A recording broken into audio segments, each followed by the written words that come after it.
जम्मू कश्मीर के पहलगाम में हुए आतंकी हमले में कानपुर के शुभम की भी हत्या हुई है। शुभम 31 बरस के थे और 2 महीने पहले ही उनकी शादी हुई थी। वो अपनी पत्नी और परिवार वालों के साथ कश्मीर घूमने आए थे। शुभम अपनी पत्नी के साथ बैसरन घाटी घूम रहे थे, तभी वहां आतंकी आए और शुभम को सिर पर गोली मार दी।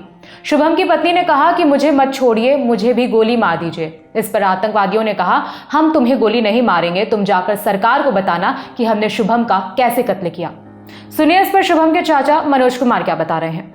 3:15 बजे 3:30 बजे के लगभग फोन हमें सूचना मिली दीक्षित जी के माध्यम से कि कोई घटना हो गई है। आशीष दीक्षित जी हैं, ये इनके माध्यम से सूचना मिली कि कोई घटना हुई है, जम्मू कश्मीर में आतंकवादी हमला हो गया है और भाई साहब का फ़ोन नहीं लग रहा है। तो फिर हमने तुरंत भाई साहब से संपर्क किया, तो वो काफ़ी ज़्यादा परेशानी में थे उस समय, कुछ बताने की स्थिति में नहीं थे।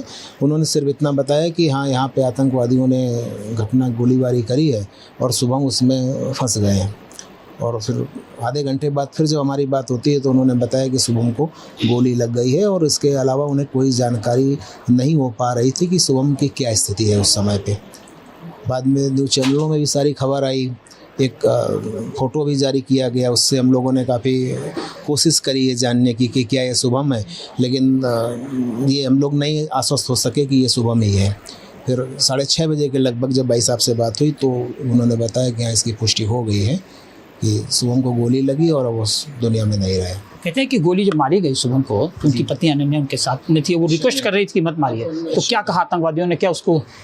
शन्या बहू हमारी शुभम की पत्नी साथ में ही थी उसके, और उसने जब गोली मारी गई, अभी फरवरी में ही शादी हुई, तो आप समझ सकते हैं कि क्या स्थिति रही होगी उसकी। उसने कहा हमें भी आप मार दीजिए। तो आतंकवादियों की तरफ से कहा गया कि हम तुमको नहीं मारेंगे, आप सरकार को जाके दिखाओ, बोलो उनको ये कि हमने ऐसा किया।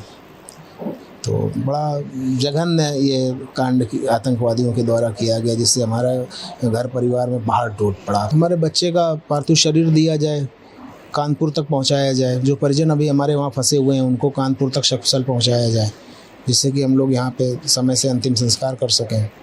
और मोदी सरकार से ये मेरा निवेदन है कि जो घटना हुई है, आतंकवादियों ने घटना करी है, उनको समूल नष्ट कर दिया जाए।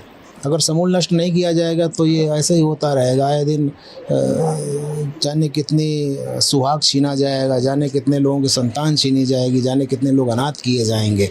तो जो ये आतंकवाद है, जब तक इसे पूरा समूल नहीं नष्ट किया जाएगा तब तक इसका कोई हल नहीं निकलेगा।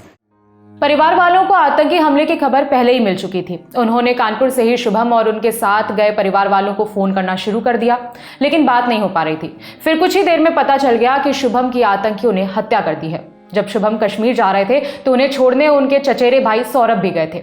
सौरभ बताते हैं कि 22 अप्रैल को 3 बजे के आसपास उन्हें खबर मिली। उन्हें लगता था कि कश्मीर अब सुरक्षित हो चुका है, इसीलिए ऐसा कुछ होने की आशंका उन्हें नहीं थी। ये आज दोपहर में 3 बजे सूचना मिली। जब हम लोगों ने हालचाल लेने के लिए उनको फ़ोन किया तो वहाँ से बताया गया कि वहाँ पर एक आतंकी हमला हो गया है और उसमें गोलीबारी में शुभम भैया को गोली लग गई है। उस समय तक उन लोगों को भी पुष्टि नहीं थी कि गोली मतलब कहाँ लगी, क्या लगी, कैसे क्या हुआ।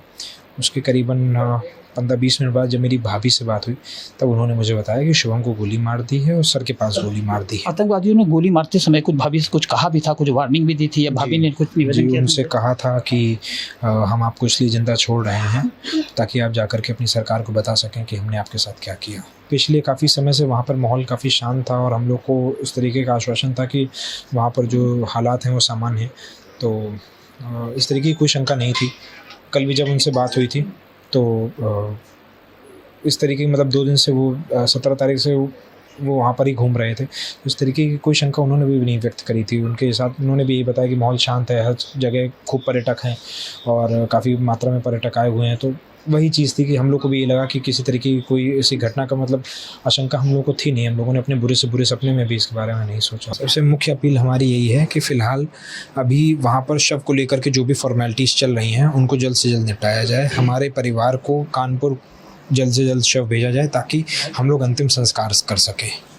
शुभम की इसी साल 12 फरवरी को शादी हुई थी। 17 अप्रैल को वो अपनी पत्नी ईशान्या के साथ कश्मीर घूमने गए थे। उनके साथ शुभम के माँ बाप, बहन बहनोई, शुभम के सास ससुर भी शामिल थे जो कश्मीर घूमने गए थे। कुल मिलाकर 11 लोग कश्मीर के लिए रवाना हुए थे। 23 अप्रैल को सबको वापस घर आना था, मगर एक दिन पहले ही वहां आतंकी हमला हो गया और इसमें शुभम की हत्या कर दी गई। इस हमले में अब तक 26 लोगों के मारे जाने की खबर है। प्रधानमंत्री नरेंद्र मोदी ने हमले की निंदा की है। उन्होंने सऊदी अरब का दौरा बीच में ही रोक दिया है और वापस भारत आ गए हैं। उन्होंने ये भी कहा कि आतंकवादियों को बख्शा नहीं जाएगा। हमले से जुड़े सारे अपडेट्स हम आप तक पहुंचाते रहेंगे। खबर लिखी है हमारे साथी साजिद ने। मेरा नाम है विभावरी। देखते रहिए दी ललन टॉप।